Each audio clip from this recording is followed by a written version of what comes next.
From complexity to simplicity, we have made maths easy. Welcome to Philemathics series. Subscribe now and let's make mathematics an exciting journey together. Question 57 of NECO 2025 is on statistics, specifically on median. It says, find the median of the frequency distribution in this table by giving the age and by giving the number of students. For us to find the median, we need to look for the n plus first term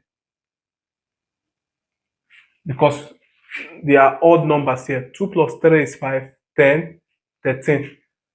So this is over 2. 13 term plus 1 over 2.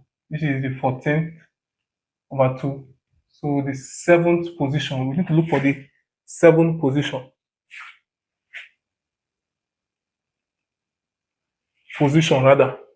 So starting from here, this is 5, this is 2, 5, 10. So this is where the median class is. So the median is 21, which you see. Thank you for watching.